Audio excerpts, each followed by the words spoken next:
আসসালামু আলাইকুম viewers, welcome back to my channel. আজকে আমি আপনাদের জন্য আরও একটি নতুন রেসিপি নিয়ে চলে এসেছি। আমার আজকের রেসিপি আলুর চপ। যেহেতু সামনে রোজা, তো আমরা এই সময়ে অনেক ধরনের ভাজা পোড়াই করে থাকি ইফতারিতে। তো এর মধ্যে আলুর চপটা বেশ জনপ্রিয়। আলুর চপটা অনেকেরই খুব বেশি ভালো লাগে। তো কিভাবে সহজ উপায়ে আলুর চপ বানানো যায়, আজকে আমি সেই রেসিপিটাই আপনাদের সাথে শেয়ার করব। যদি ভালো লাগে ভিডিওটি, তাহলে অবশ্যই ভিডিওতে লাইক দিয়ে দেবেন। তো চলুন পুরো রেসিপিটি দেখে নেওয়া যাক। আলুর চপ বানানোর জন্য এখানে আমি বড় সাইজের 2টা আলু সিদ্ধ করে ছুলে নিয়েছি। তো এখন আমি এটাকে ম্যাশ করে নেব। আলুটা আমি ম্যাশ করে নিয়েছি, ভালোভাবে ম্যাশ করে নিতে হবে। এবার আমি চুলায় একটা কড়াই দিয়ে দিলাম আর দিয়ে দেব 2 টেবিল পরিমাণের তেল। এই তেলের মধ্যে আমি পেঁয়াজটা একটু ভেজে নেব।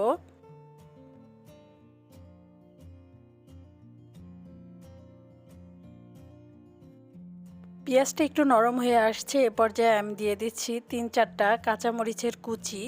এগুলো একটু একসাথে ভেজে নিলে আলুর চপটা ভালো লাগে।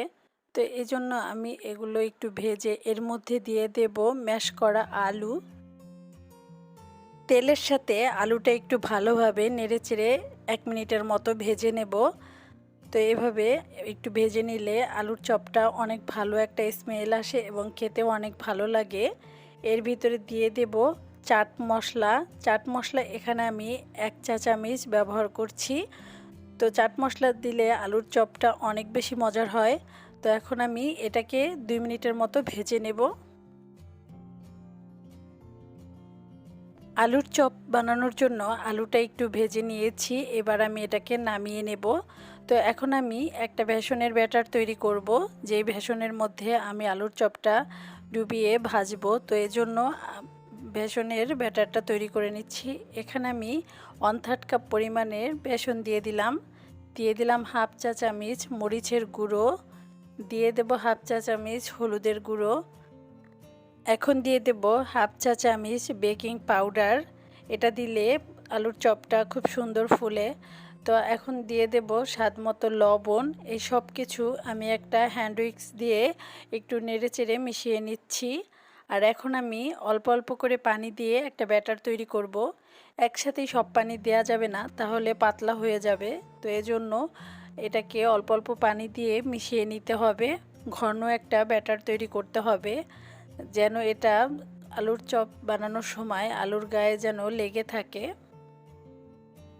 আমি একটু দেখিয়ে দিচ্ছি ব্যাটারটা কেমন হবে। তো দেখেই বুঝতে পারছেন, চামিচের গায়ে লেগে থাকে, ঠিক ওই পর্যায়ে বুঝতে হবে যে এটা তৈরি করা হয়ে গেছে। এবার আমি আলুর চপ বানানোর জন্য আলুটাকে চপের শেপ করে নেব। তো আমি হাতে একটু তেল লাগিয়ে নিচ্ছি, এতে আলুটা হাতে লেগে থাকে না। তো এইভাবে গোল করে একটু চ্যাপ্টা করে দেব। তো এইভাবে আমি সবগুলো আলুর চপ বানিয়ে নেব। সবগুলো বানানো হয়ে গেছে। এবার আমি চুলায় একটা প্যান দিয়ে দিলাম আর এতে দিয়ে দিলাম ডুবো তেলে ভাজার জন্য তেল। তেলটা যখন হালকা গরম হয়েছে, ঠিক ওই পর্যায়ে আমি বেসনের ব্যাটারে আলুটাকে ডুবিয়ে তেলে ছেড়ে দিলাম। সবগুলো একইভাবে তেলের মধ্যে দিয়ে দিলাম। এবার আমি এটাকে উল্টে পাল্টে গোল্ডেন ব্রাউন করে ভেজে নেব।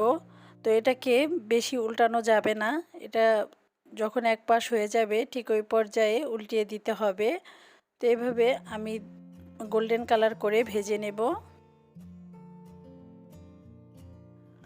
উল্টে পাল্টে আমি 2 পাশ ভেজে নিয়েছি। এবার তেল ঝরিয়ে এগুলোকে উঠিয়ে নেব। এই তো হয়ে গেল আলুর চপ বানানো। এটা খুবই সহজ পদ্ধতি দেখিয়ে দিলাম আপনাদের। আপনারা চাইলে এভাবে বাসায় বানিয়ে নিতে পারেন।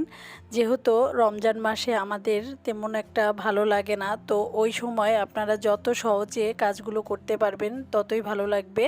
তো আমার আজকের এই ভিডিওটি ভালো লাগলে অবশ্যই আমার চ্যানেলটি সাবস্ক্রাইব করে দেবেন এবং পাশে থাকা বেল আইকনে প্রেস করে রাখবেন। সবাই ভালো থাকবেন। আল্লাহ হাফেজ।